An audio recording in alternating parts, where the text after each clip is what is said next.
Right now, in this exact moment, you are not thinking your own thoughts. You are processing the emotional residue that other people injected into your mind this morning. The argument you replayed on your commute, the comment that lodged under your skin like a splinter, the news cycle that rewired your mood before you even had coffee. You did not choose any of that. It chose you. Here is the mechanism, stripped bare. The masses do not need to cage you with physical force. They never did. All they require is your reaction. Every notification you glance at, every minor slight you mentally rehearse, every piece of outrage carefully engineered to make your pulse spike. These are not accidents. They are invitations. And you have been RSVPing religiously every single day without once questioning who sent the invitation or why. The terrifying part is not that this system exists. The terrifying part is that it only functions because you volunteer your nervous system as its operating hardware. Your predictability is the product. Your emotional response, the flinch, the flare, the compulsive need to process, to explain, to be understood, that is the exact chain that locks you in step with the herd. You walk where the noise walks. You stop where the noise stops. You do not realize this because the chain is not iron. It is invisible. It is woven entirely from your own habitual impulse to engage, to react, to matter to strangers who will forget your name by morning. There is one mechanism that severs this, not a philosophy, not a practice, one cold structural act, the absolute refusal to grant access, not a polished rebuttal, not a composed silence designed to signal your calm, a genuine, total withdrawal of participation. This is not passive. This is the most aggressive thing a controlled mind can do, to look at the machinery of social expectation and simply not feed it. No electricity, no signal, nothing. The system requires your engagement the same way a fire requires oxygen. Deny it that, and it extinguishes itself without a single argument from you. Imagine you are sitting across the table from someone who has decided, in their own architecture of insecurity, that today is the day they diminish you. Maybe it is a colleague in a Monday morning meeting who subtly undermines your position to the room. Maybe it is the person who texts you at 11 p.m. with a crisis that is, upon any honest inspection, entirely manufactured to keep them at the center of your attention. They lean forward, they escalate, they calibrate their words specifically to locate the tripwire in your psychology, the one tied to your pride, your fear of being misunderstood, your old need for approval. And here is where most men collapse. Not because they are weak in the obvious sense, but because they are still operating on the belief that the right response, delivered with enough precision and clarity, will finally close the loop. They believe resolution is possible if they can just find the correct words. So, they engage, they explain, they defend, and the moment they do, they have already lost.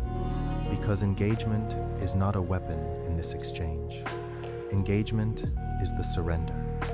You just handed them your nervous system on a plate and told them where to press. The refusal is different. It does not look dramatic. It does not announce itself. You do not say, "I refuse to engage with this." You simply stop. You look at the situation the way a surgeon looks at a body, with complete functional detachment, with no emotional investment in the patient's opinion of the scalpel. The colleague finishes their little theater of undermining.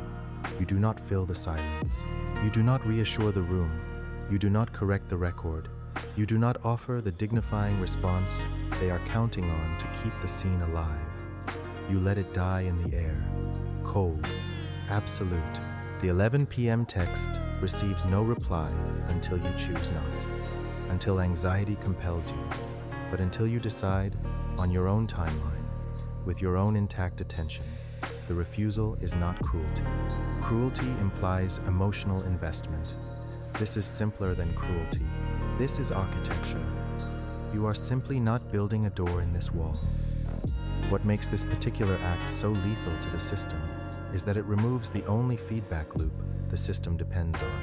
Emotional manipulation, whether from individuals or from the broad ambient noise of social performance, requires one thing to sustain itself: evidence that it is working. Your flinch is that evidence. Your defensive explanation is that evidence. Even your carefully maintained composure, performed for the room, is that evidence, because you are still calibrating yourself to the audience. The moment you stop calibrating entirely, stop performing detachment, and start inhabiting it, the entire mechanism loses its anchor point. There is nothing to push against. The manipulator, the provocateur, the ambient social noise, they all require friction to function. You become frictionless, and something frictionless cannot be gripped. This is not numbness. Do not confuse the two. The man who goes numb is still a prisoner. He has simply stopped feeling the chains. The man who practices this refusal feels everything with complete clarity. He sees the manipulation with surgical precision. He understands exactly what is being attempted and why. He just does not participate in the drama of pretending it requires his response. He processes it internally, extracts whatever information is useful, discards the emotional packaging, and moves. His mind remains his own property, entirely his own. And that interior sovereignty, that single point of absolute ownership over his own cognitive and emotional architecture, is the only kind of power that cannot be legislated away, socially pressured away, or quietly stolen while his attention was elsewhere. The masses will call this coldness. Let them, they will call it arrogance. Let them, they will say you have become distant, difficult, unreachable.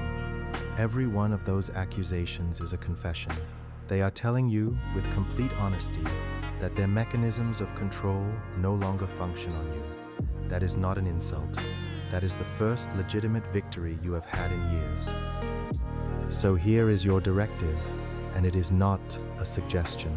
The next time someone attempts to colonize your attention, whether with manufactured urgency, emotional theater, or the quiet pressure of social expectation, you do not respond from that place of reflex. You pause. Not a dramatic pause. Not a pause designed to signal anything to anyone. A private, internal pause where you ask one question. Does engaging with this serve my architecture or theirs? If the answer is theirs, you say nothing. You do nothing. You let the moment pass like weather. No annotation, no closure. No need to explain your silence to anyone, including yourself. You simply move forward on your own trajectory as if the noise was never addressed to you at all, because it was not. It was addressed to the version of you they assumed still existed, the one that needed their validation to feel real. That version is no longer available. What remains is something quieter and significantly more dangerous. Decide what you are and act accordingly, because the next conversation that finds you will attempt, in its own way, to determine that for you instead.